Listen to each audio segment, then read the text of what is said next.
한 여섯 동안 평안하셨습니까? 오늘 또 말씀을 사모하는 심령으로 주님 앞에 이르신 우리 성도님들에게 말씀의 감동으로 진리의 말씀을 옳게 분별함으로 기쁨 충만한 성령의 역사가 함께하기를 축복합니다. 사도행전을 계속해서 하니까 딱딱하다고 하신 분이 있네요. 그래서 사도행전도 참 좋은 내용이라서 사도행전을 계속해서 하지 아니하고 한한시일은 사도행전을 하고 한한시일은 구약에 나타난 예수님이라고 하는 이런 총 제목을 가지고 구약에서 예수님을 가리키는 많은 분들을 우리 함께 살펴보면서 은혜를 좀 나누는 그런 시간을 가져보려 합니다. 그래서 오늘은 그 첫 번째 시간으로 첫째 아담, 둘째 아담이라는 이런 제목의 말씀을 준비하였습니다. 이 말씀을 이해하시는 분들은 제목만 들어도 어떤 내용이구나 라고 생각할 수가 있지만은 이 처음 들으시는 분은 아담도 몇 명이 되나 라고 하는 이런 생각을 가질 수도 있는, 오해를 할 수 있는 이런 내용이라는 생각이 듭니다. 그러나 오늘 말씀을 들으면 다 이해하시리라 믿습니다. 성경에는 많은 분들이 예수님을 상징적으로 나타내고 있습니다. 이 말을 다른 말로 하면은 신학적인 언어로 묘사를 하면은 표상학이라고 이렇게 말을 하고 있습니다. 표상적으로 예수님을 증거하고 있다라고 하는 이런 말씀입니다. 종탑과 십자가는 무엇을 상징하고 있습니까? 제가 많은 종탑을 올려놨는데 이 종탑과 십자가를 보면은 그곳에 뭐가 있다고 생각합니까? 교회가 있다 하고 생각이 들지요. 멀리서 종탑이 보이면은 저곳에 뭐가 있구나, 교회가 있구나 하고 그렇게 생각합니다. 그래서 오늘날 십자가는 교회의 상징이 되어 있다. 그처럼 성경에는 많은 사건들과 또한 제도들, 또한 인물들이 이렇게 가르쳐주고 있는 것이 많이 있습니다. 제가 성경에 나오는 어떤 내용들이 예수님을 상징한다고 말씀을 드렸습니까? 예수님의 상징하는 많은 사건들이 있고요. 또 뭐가 있어요? 제도들이 있습니다. 또 인물들이 있다. 사건과 제도와 인물, 이 세 가지가 예수님을 가리키는 것들이 있다 하는 겁니다. 그 가운데서 제가 이 사건과 이 제도에 대해서도 제가 말씀을 혹 준비하는지 모르겠습니다. 그러나 성경에 예수님을 가리키는 많은 인물들이 있기 때문에 우선 인물을 위주로 말씀을 준비하려 합니다. 그래서 제일 먼저 예수님을 상징하였던 첫 번째 인물이 아담입니다. 오늘은 아담을 통해서 예수님의 모습을 조명해 보려고 합니다. 성경에 이런 말씀이 있습니다. 고린도서 15장 47절 우리 같이 읽어보겠습니다. 첫사람 시작. 첫사람 땅에서 났으니 흙에 속한 자이거니와 둘째 사람은 하늘에서 났었느니라. 이곳에 첫사람 그리고 둘째 사람이라고 말을 하고 있습니다. 첫사람은 누구를 가리키는 말입니까? 아담을 가리키는 말이지요. 그러면 둘째 사람은 누구를 가리키는 말일까요? 둘째 사람은 예수님을 가리키는 말이다. 그러면은 둘째 사람이 있으면 또 뭐가 있어야 되겠습니까? 셋째도 있을까? 이런 의혹을 가질 수가 있습니다. 그래서 그런 의혹을 잠재우기 위하여서 사도 바울은 고린도전서 15장 45절에 미리 이렇게 말씀을 하고 있습니다. 기록된 바 첫사람 아담은 산 영이 되었다 함과 같이 마지막 아담은 살려주는 영이 되었나니. 고린도서 15장 47절에 둘째 사람이라고 한 그 둘째 사람 예수님은 몇 번째 아담이라 그럽니까? 몇 번째 아담요? 고린도서 15장 45절에 보면은 몇 번째 아담이라 그럽니까? 마지막 아담. 마지막 아담.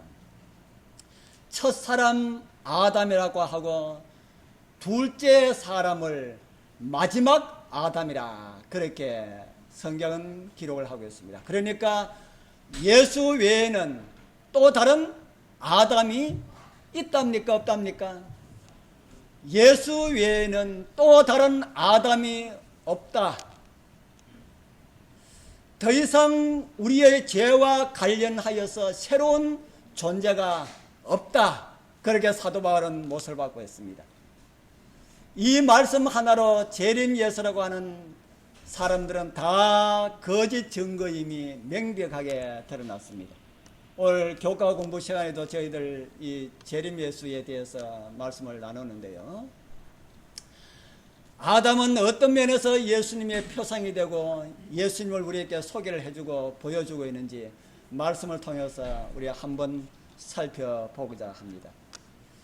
첫 번째, 산 영으로서 예수님을 우리에게 보여주고 있습니다. 우리가 잘 아는 창세기 2장은 이런 말씀을 우리에게 보여주고 있죠. 창세기 2장 7절 우리 같이 읽어볼까요? 여호와 시작.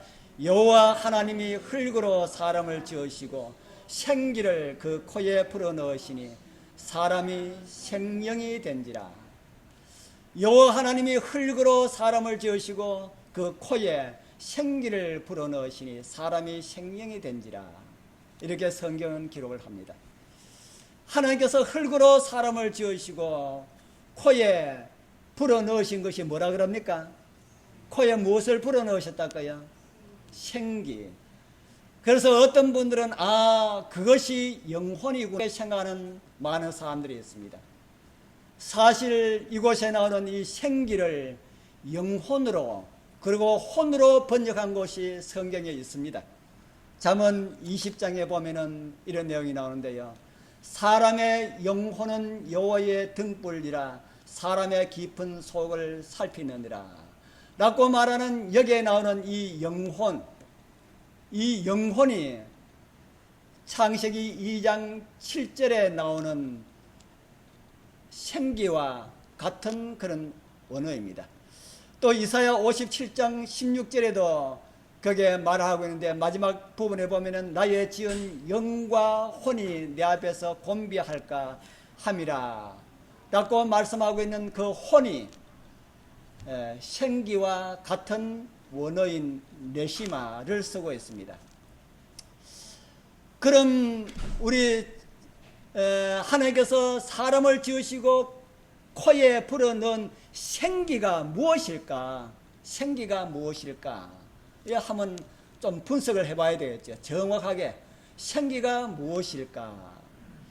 생기라고 번역한 우리말 이 생기는 히브리어 두 단어가 하나로 묶여져 있습니다. 생기, 생은 히브리 말로 하이라고 하는 말입니다. 하이. 우리말로 번역을 하면은 살은 것이다, 산 것이다 라고 말하는 원어 히브리어가 하이입니다. 하이. 쉽지요? 하이. 그리고 기운을 의미하는 기의 히브리어는 네시마입니다. 그러니까 생기를 좀 다른 말로 우리말로 번역을 하면 무엇으로 번역할 수 있을까요? 생기를 생기 말고 다른 말로 번역하면 좀 이 생기를 풀어서 말하면 무슨 말이 되겠습니까? 생명의 기운, 생명의 기운.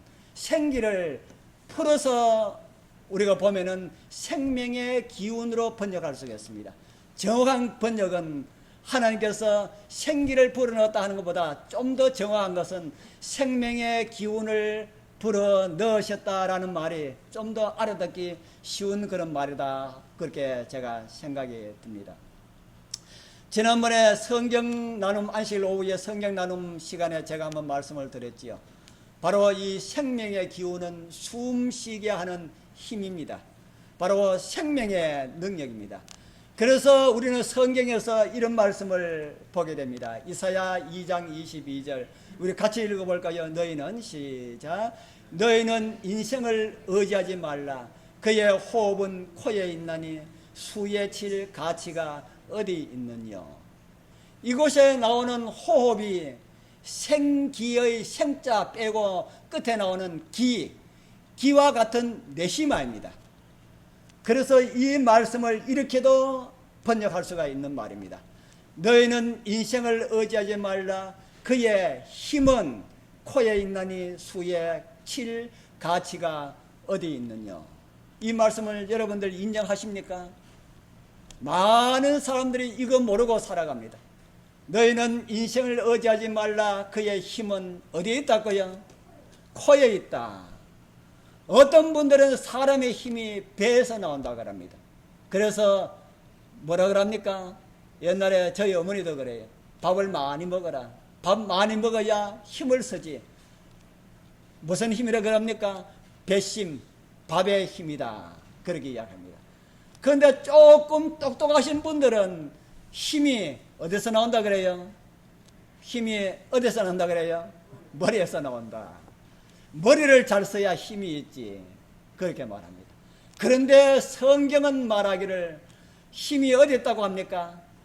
코에 있다. 코에 있다. 이 코에 가지고 있는 이 힘이 누구의 힘이라 그랬습니까? 하나님께서 우리에게 주신 힘이다. 하나님의 힘이다. 그래서 성경은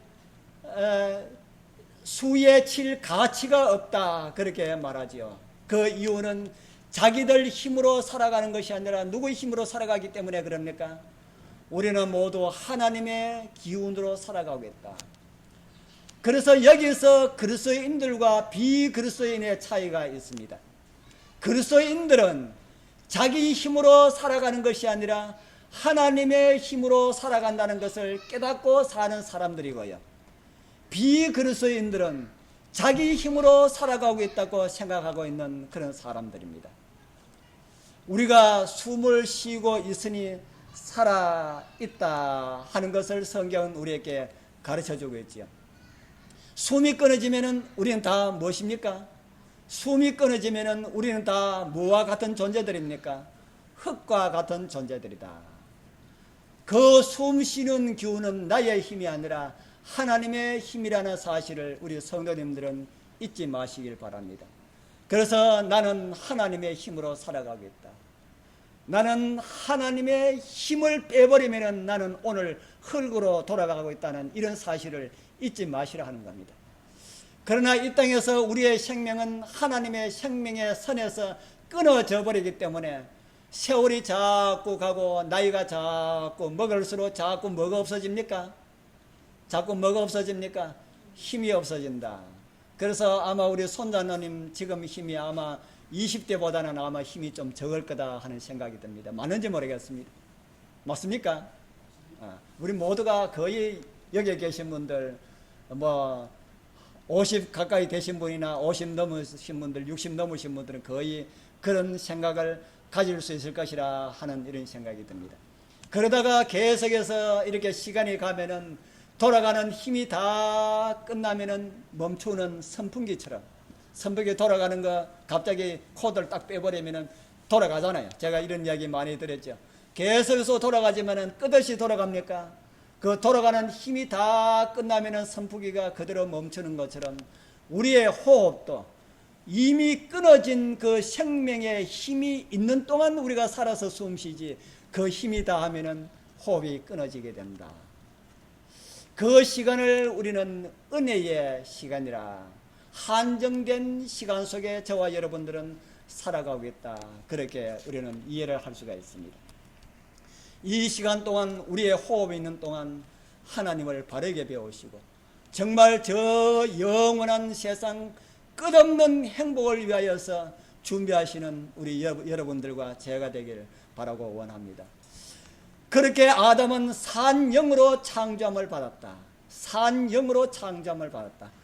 그러나 그의 범죄로 인하여서 그는 사자, 즉 죽은 자가 되었다. 그렇게 성경은 말을 하고 있습니다. 아담이 죽었으니 이 세상 모든 사람이 다 어떻게 되었습니까? 아담이 다, 이 세상 모든 사람이 다 죽었다. 제가 자주 실수하는 것 가운데 하나가 주보입니다. 그래서 제가 우리 집 사람한테 좀 똑바로 해라 하는 그런 이야기를 제가 참 많이 듣습니다. 제가 그것을 알고 있는데 어떨 때는 또 이렇게 보고 살피는데 이 눈이 어두워져 가지고 못 보는 게 이렇게 있더라고요. 보고 했는데 또 잘못되었어요. 그런데 잘못된 주보를 보니까 한두 장만 잘못되는 것이 아니고 보니까 전부 다 어떻게 됐어요? 전부 다 잘못되었더라. 야, 한두 장만 잘못되어 버리면 한두 장 그거 빼놓고 이렇게 나눠주면 될 건데 다 잘못되었다. 왜 그렇습니까? 왜 한두 장만 잘못되면 될 건데 왜 모든 주보가 다 잘못되어 있었습니까? 아시는 분요? 왜 잘못될까? 하나 잘못되지 않고 다 잘못되어 나올까? 왜 그렇습니까? 예, 원본이 잘못되어 있기 때문에. 원본이 잘못되어 있기 때문에 그렇다. 아담이 아들을 낳으니까 산 자가 태어났습니까? 죽은 자가 태어났습니까? 죽은 자가 태어났습니다. 왜 그렇습니까? 무엇이 잘못되었습니까? 무엇이 잘못되었어요? 복사하는데 뭐처럼 뭐가 잘못되었어요? 원본이 잘못되었다. 그래서 성경은 이렇게 말을 하고 있습니다. 원본이 잘못되었기 때문에. 고린도서 15장 22절에 아담 안에서 뭐라 그럽니까? 모든 사람이 뭐 했다고요? 아담 안에서 모든 사람이 다 죽었다. 아담 원본이 잘못되어 있으니까 그것을 인해서 복사되어 나오는 모든 용기들이 다 잘못되었다. 아담 안에서 모든 사람이 다 죽었다는 겁니다. 이렇게 산 것처럼 많은 사람들이 자기가 산 것처럼 이렇게 움직이고 이렇게 인파가 북적 이렇게 있지만은 다 성경은 이런 사람들을 보고 말하기를 다 죽은 사람들이다. 이렇게 말합니다. 그래서 제가 늘 드리는 그런 말씀이 있지요. 우리는 숨을 멈추기 때문에 죽는 것이 아니고 숨을 쉬지 않기 때문에 죽는 것이 아니고 이미 죽었기 때문에 숨이 끊어진다. 저는 죽음을 그렇게 이해를 하고 있습니다. 아담 안에서 다 죽었기 때문에 사람을 창조하시고 지구에 충만하라고 하신 창세기 1장의 말씀이 도전을 받았습니다. 창세기 1장에 어떤 말씀이 있습니까? 1장 16절에 하나님이 가라사대 우리의 형상을 따라 우리의 모양대로 우리가 사람을 만들고 그로 바다의 고기와 공중의 새와 육축과 온 땅과 땅에 기는 모든 것을 다스리게 하자 하시고, 여러분들 공중에 나는 새 불러보니까 없디까? 안 오잖아요. 다스리게 하자 하셨는데 이 다스리게 하는 일에 벌써 이렇게 어긋나 버렸습니다. 아니면은 날아가는 새 보고 이리 오너라 하면 올 건데 지금 오지 않습니다. 창세기 1장 27절에는 하나님이 자기의 형상 곧 하나님의 형상대로 사람을 창조하시되 남자와 여자를 창조하시고, 1장 28절에는 하나님이 그들에게 복을 주시며 그들에게 이르시되 생육하고 번성하여 땅에 충만하라, 땅을 정복하라, 바다의 고기와 공중의 새와 땅에 움직이는 모든 생물을 다스리라 하시니라. 생육하고 번성하여 땅에 충만하라, 땅을 정복하라 하신 이 말씀이 어떻게 되어버렸습니까? 아담의 죽음을 통하여서 다 죽은 자들이 복사되어 나오니까 이 말씀이 성취될 수가 없다. 그래서 하나님의 위기가 왔습니다. 하나님의 어떤 위기가 왔습니까? 하나님의 말씀은 어떤 말씀이라 할지라도 하나님의 입에서 나온 말씀은 모든 말씀이 어떻게 되어야 됩니까? 다 그대로 이루어져야 됩니다. 그런데 아담을 통해서 모든 민족들이 땅을 정복하고 땅을 다스리라, 온 땅에 충만하라 했는데 아담이 어떻게 되어버렸어요? 죽었어요. 그래서 성경 우리 아까 말씀 아담 안에서 모든 사람이 죽음 같이 이 말씀이 이제 필요한 것입니다. 그리스도 안에서 모든 사람이 어떻게 될 것이라 그럽니까? 그리스도 안에서 모든 사람이 삶을 얻으리라. 그래서 아담은 산 영이 되었고 예수님은 살려주시는 영으로 오셨다라는 말씀을 우리는 성경을 통해서 볼 수가 있습니다. 아담 외에는 산 영이 아무도 없습니다. 다 죽은 영입니다. 그러나 주님께서 수정된 원본이 되어서 살려주시는 영, 혹은 고쳐주시는 원본으로 오셨다. 그렇게 성경은 말을 하고 있습니다. 그래서 우리는 그리스도에 의하여서 다시 산 영이 될 수가 있다. 어떻게 함으로 그렇습니까? 어떻게 함으로 산 영이 될 수가 있습니까? 예수를 믿음으로 끊어진 생명의 전깃줄에 다시 연결되는 이런 경험을 통하여서 우리는 산 영이 될 수가 있다. 이러한 생명의 회복을 위하여 오신 살려주는 영을 인하여서 감사하게 되길 바랍니다. 그리고 그 안에서 더 풍성한 삶을 위하여서 연습하여서 살려주시는 영이 우리를 데리러 이 땅에 오실 때 우리 모두 산 영이 되어서 그곳에 다 참여하는 은혜가 있길 축복합니다. 이제 두 번째, 여자를 출산하는 아담이라는 이런 제목으로 제가 말씀을 좀 준비했습니다. 제목이 좀 이상합니까? 여자를 출산하는 아담이다. 아기는 남자가 낳습니까? 여자가 낳습니까? 아기는 남자가 낳습니까? 여자가 낳습니까? 예. 이번에 우리 며느라기가 아이 난다고 하는데 저희들 갓댔습니다. 갓댔는데 저희들 건방이도 못 입게 하고 나가라고 그러더라고요. 그래서 우리는 그 문 앞에도 못 입고 저와 집사람이 쫓겨와서 차에 있었습니다. 보니까 저희 아들이 안 놓고 며느리가 놓는 것 같아요. 그렇습니까? 예, 아들이 아들을 낳습니까? 며느리가 아들을 낳습니까?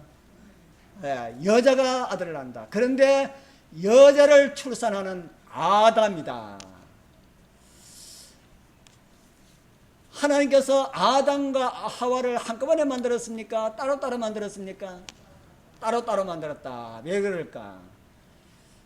이것은 이 세상의 모든 동물들하고 태어나는 것이 다르게 지음을 받았습니다. 모든 동물들은 다 태어날 때부터 하나님께서 만드실 때부터 어떻게 만들었습니까? 암수, 암수, 암수. 호랑이도 암수, 코끼리도 암수, 조그마한 생쥐도 암수, 이렇게 다 암수, 암수 이렇게 다 만들었습니다.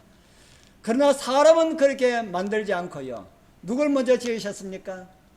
아담을 먼저 지으셨습니다. 왜 그렇게 하셨을까? 그런 사실들 성경은 이렇게 말씀을 하고 있습니다. 고린도서 11장 8절 우리 같이 읽어보겠습니다. 남자가 시작. 남자가 여자에게서 난 것이 아니요 여자가 남자에게서 났으며, 여기 말하는 남자와 여자는 아담과 하와를 말을 하고 있습니다. 아담이 하와에게 난 것이 아니고 하와가 아담에게서 났다. 하와를 누가 낳았다는 말입니까? 하와를 누가 낳았습니까? 아담이 낳았다. 하와를 아담이 낳았습니까? 하나님께서 만드셨습니까? 예, 하나님께서 만드셨지만은 성경에는 아담이 낳았다 이렇게 기록을 하고 있습니다. 이런 것들은 왜 하나님께서 사람은 이렇게 만드셨을까? 이런 것은 복사용지 하나로, 원본을 하나로 만들면은 수정하기도, 인간적인 표현으로 볼 때에는 수정하기도 더 좋다. 어쩌면은 하나님께서도 이런 것을 생각하고 그렇게 하지 아니하셨을까라고 하는 이런 생각을 가지게 됩니다. 다른 말로 하면은 생명의 이론성이다. 생명의 한 줄기를 만드셨다라는 말입니다. 사도행전에도 그런 말씀을 우리에게 보여주고 있습니다. 사도행전 17장 26절 우리 같이 읽어보겠습니다. 인류의 시작. 인류의 모든 족속을 한 혈통으로 만드사 온 땅에 가게 하시고. 예, 올려져 있는 사람 얼굴의 색깔들이 다 같습니까? 다 다릅니까? 앞에도 다 다르게 나옵니까? 예, 이렇게 색깔은 다 달라도 혈통은 다 뭐라는 겁니까? 다 한 혈통이다. 흑인이나 황인이나 백인이나 다 피부 색깔은 다 다르지만은 다 한 혈통이다. 그래서 흑인도 상처가 나서 나오는 피를 보니까 피 색깔이 어떻더라? 피 색깔이 빨갛더라. 백인은 피 색깔이 하얗습니까? 백인도 빨갛더라. 다 아담을 통해서 한 혈통으로 하나님께서 그렇게 만드셨다. 이제 아담을 만드신 하나님께서 금요일 어느 시점인지는 정확하게 우리는 알 수가 없습니다. 아담을 만드시고 난 다음에 아담에게 짐승을 이끌어내시고 이름을 짓는 일을 맡기셨습니다. 그 일을 다 마치신 다음에 하나님께서 아담을 깊이 잠들게 하셨습니다. 아마 그 시간은 금요일 오후 3시쯤 되었을 것이다, 이렇게 생각을 할 수가 있습니다. 아담을 잠들게 하신 하나님께서는 아담의 옆구리를 찢으셨습니다. 찢고는 그 속에서 아담의 몸속에 있는 갈빗대 하나를 뜯어내셨습니다. 이런 일을 성경은 아주 구체적으로 상세하게 기록을 하고 있다. 창세기 2장 21절에 기록되어 있는 아담의 수술 장면, 우리 같이 한번 읽어보겠습니다. 여호와, 시작. 여호와 하나님이 아담을 깊이 잠들게 하시니 잠들매 그가 그 갈빗대 하나를 취하고 살로 대신 채우시고 여호와 하나님이 아담에게서 취하신 그 갈빗대로 여자를 만드시고 그를 아담에게로 이끌어 오시니. 아주 구체적으로 기록을 하고 있지요. 옆구리를 찢으시고 그냥 갈빗대를 가지고 이렇게 했다 하지 아니하시고 아담을 깊이 잠들게 하시고 옆구리를 찢으시고 갈빗대를 끄잡아내셨다. 현대 의학적으로 보면 수술이지 않습니까? 그렇게 수술을 하셨다. 수술한 갈빗대 자리를 하나 이렇게 비니까 거기는 뭐로 채우시고요? 살로 채우시고 흙을 가지고 흙 한 줌 집어 넣으신지 모르겠습니다. 그래서 살로 채우시고 그렇게 해서 하와를 만드셨습니다. 아담의 옆구리를 찢으셨을 때에 아담 좀 아팠을까요? 아담이 아팠을까? 하나님께서 깊이 잠들게 하는 마취 상태에 있기 때문에 아프지 않으셨지. 모험 주소를 놓지 아니하고 그냥 깊이 잠들게 하지 아니하고 옆구리를 찢으면 아담이 아플까요? 안 아플까요? 아프겠지요. 그래서 갈빗대를 빼내고 하는 이런 것이 있었지만은 깊이 잠들게 함으로 인해서 통증을 느끼지 못했을 것이다. 하나님께서 아담의 갈빗대를 취하실 때에 하나님의 능력으로 하셨기 때문에 어떻게 했는지는 우리가 정확하게 알지 못합니다. 그러나 우리가 하는 수술 장면들을 우리가 볼 때에 옆구리 찢으면 옆구리에 뭐가 나올까요? 피 나올까요? 아담의 옆구리도 찢어졌을 때에 옆구리에서 피가 나왔을까? 우리가 정확하게는 잘 모르겠습니다. 그래서 그렇게 빼어낸 갈빗대로 누구를 만드셨습니까? 하와를 만드셨다. 그리고 하나님께서 하와를 아담에게로 데리고 오셨습니다. 이제 잠에서 깊은 잠에서 깨어난 아담은 하와를 보고 무엇을 느꼈을까요? 한 몸에 자기 몸에 어떤 허전함, 그것을 느꼈는데 하와를 보는 순간 내 갈빗대구나 하는 것을 느꼈을는지 모릅니다. 그래서 창세기 2장 23절에 이렇게 말을 하고 있습니다. 같이 읽어보겠습니다. 아담이, 시작. 아담이 가로되 이는 내 뼈 중에 뼈요 살 중에 살이라. 이것을 남자에게서 취하였은즉 여자라 칭하리라 하니라. 그러니까 아담이 다 알았다는 말입니까? 몰랐다는 말입니까? 아담이 하나님께서 자기의 몸 수술을 하고 옆구리를 찢고 갈빗대를 빼내고 이런 모든 사실들을 다 알았다. 그래서 우리 사랑하는 우리 성도님들, 소중한 갈빗대를 진짜 소중하게 여기기 바랍니다. 자기 짝들을 구박하고 박대하고 학대하는 것은 뭐를 박대하는 것이 되는 겁니까? 자기 갈빗대. 자, 이런 일들이 예수님에 대한 표상이 된다. 어떻게 예수님에 대한 표상이 될까? 요한복음 19장을 보겠습니다. 요한복음 19장 33절 34절에 이렇게 말씀하고 있습니다. 우리 같이 읽어보겠습니다. 예수께, 시작. 예수께 이르러는 이미 죽은 것을 보고 다리를 꺾지 아니하고 그 중에 한 군병이 창으로 옆구리를 찌르니 그 피와 물이 나오더라. 아담이 깊이 잠들었던 금요일 오후 3시에 역시 깊이 잠이 드신 살려주는 영으로 오신 예수님의 옆구리를 로마 군병에 의하여서 찔림을 당합니다. 그리고 에덴 동산에서 아담이 흘렸을 그런 피가 예수님의 찢겨진 그 옆구리에서 피와 물과 함께 옆구리에서 흘러나왔습니다. 그리고 우리는 그 결과로 일어난 이런 결과를 성경을 통해서 보게 됩니다. 사도행전 2장 1절에서 4절 우리 같이 또 읽어보겠습니다. 오순절 시작. 오순절 날이 이미 이르매 저희가 다 같이 한 곳에 모였더니 홀련히 하늘로부터 급하고 강한 바람 소리같이 있어 저희 앉은 온 집에 가득하며 불의 해같이 갈라지는 것이 저희에게 보여 각 사람 위에 임하여 있더니 저희가 다 성령의 충만함을 받고 성령이 말하게 하심을 따라 다른 방언으로 말하기를 시작하니라. 이게 무슨 장면입니까? 무슨 장면입니까? 뭐가 태어나는 장면입니까? 신약시대의 교회, 예수님의 누구요? 예수님의 신부, 신약교회가 탄생하는 광경을 기록하고 있다. 그리고 우리는 이제 앞으로 이루어질 또 하나의 표상을 기다리고 있습니다.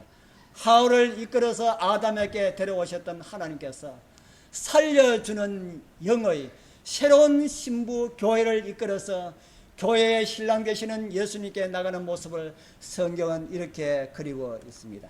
요한계시록 19장 6절에서 7절입니다. 또 같이 한번 읽어보겠습니다. 또 시작. 또 내가 들으니 허다한 무리의 음성도 같고 많은 물소리도 같고 큰 내성도 같아서 가로되 할렐루야 주 우리 하나님 곧 전능하신 이가 통치하시도다. 우리가 즐거워하고 크게 기뻐하여 그에게 영광을 돌리세. 어린 양의 혼인 기약이 이르렀고 그 아내가 예비하였으니. 이게 무슨 말입니까? 이게 무슨 소리일까? 우리 지난번에 이제 몇 달 되었습니까? 저 부계 교회에서 신랑과 신부를 축하하기 위해서 준비된 교회 청년들의 아름다운 찬양을 들었습니다. 여기에 들으신 분 많이 안 계셔서 참 유감입니다. 들으신 분들 참 감동이 있습니까? 정말 얼마나 깊은 감동이는지 정말 감동이 있었습니다. 사람의 찬양도 들으면 감동이 있더라. 그런데 하물며 하늘 찬양대의 찬양이 얼마나 아름답고 감동이 있을까?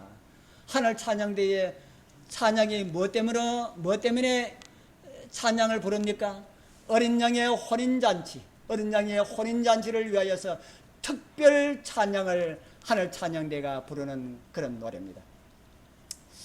오늘 이곳의 말씀은 하늘에서 거행되는 어린 양과 이 그런 결혼에 대한 감동의 축복송이다. 그 소리가 아름답게 들릴까요? 그 소리가 무슨 소리처럼 들렸다고 합니까? 많은 사람의 뭐처럼 들렸어요? 많은 사람의 음성과도 같고 또 무슨 소리 같고요? 물소리도 같고 큰 뇌성과도 같다. 여러분들 웅장한 합창소리를 들을 때에 그렇게 들릴 때가 웅장한 합창소리를 들을 때에 많은 사람의 목소리 말과 같고 졸졸 흐르는 시냇물도 같고 내성 소리도 같은 이런 합창을 들을 때 그런 것 같다는 그런 생각이 들었습니까? 어린 양의 혼인잔치의 참여 가사는 어떻습니까? 우리는 결혼 예식 때마다 대부분 축복송으로 둥근 사랑이라는 이런 찬미를 많이 부릅니다. 저는 그 찬미를 부를 때마다 정말 많은 은혜를 받아요. 둥근 사랑. 왜 하필이면 둥근 사랑이라 했을까요? 둥근 것은 뭐가 없습니까? 원은 뭐가 없어요? 원은 끝이 없습니다. 그래서 둥근 사랑, 끝없는 사랑, 청량 못할 사랑, 주 보좌 앞에 꿇어 비오니 끝간데 없는 둥근 사랑, 이 끝이 없는 그런 둥근 사랑으로 합치사 하나 되게 하소서. 정말 얼마나 감동이 있는 그런 참입니까? 그런데 하늘 참미의 가사는 어땠습니까? 하늘 가사의 참미는 할렐루야 주 우리 하나님 곧 전능하신 이가 통치하시도다. 우리가 즐거워하고 크게 기뻐하여 그에게 영광을 돌리시에 어린 양의 혼인 기약이 이르렀고 그 아내가 예비되었으니 이런 찬양이 울려 퍼지게 될 것이다. 이 하늘 결혼식장에 저와 여러분들은 신부로서 또한 손님으로서 당당하게 참여할 수가 있다. 누구만 못 갈까요? 누구를 못 갈까요? 포기하시는 분 외에는 다 참여할 수가 있습니다. 그 자리에 우리 모두 다 참여하게 되길 소원합니다. 헨리 C. 모리슨이라고 하는 아프리카 선교사가 있었습니다. 그는 금세기 초 아프리카에서 40년 동안 개척적 선교 사역을 했습니다. 그 기간 동안 그는 건강을 잃어버렸고 자녀들도 그 선교 기간 동안 다 잃어버렸고 사랑하는 아내도 선교지에서 다 잃어버렸습니다. 이제 자신의 건강까지 다 잃어버렸기 때문에 그곳에서 더 이상 선교사로서 할 수가 없어서 고향으로 돌아가기 위하여서 미국으로 돌아오고 있었습니다. 그런데 이 모리슨이 타고 있는 그 배에 누가 타고 있었나 하면은 아프리카 한 나라를 순방하고 코끼리 사냥을 하고 돌아오는 루즈벨트 미국 대통령이 그 배에 타고 있었습니다. 이제 그 배가 샌프란시스코 항구에 입항하고 대통령이 내리니까 어떤 일이 벌어졌을까요? 군악대가 앞에 사열하고 그 루즈벨트 대통령이 나가는 그 앞에 길의 부두에 이 카페트가 붉은 카페트가 깔리고 군악대가 팡파레로 대통령을 환영을 하고 있었습니다. 그러고 난 다음에 대통령이 다 빠져나가자 환영하는 모든 인파들도 다 빠져나가고 난 다음에 가장 뒤에 모리슨 선교사가 나왔습니다.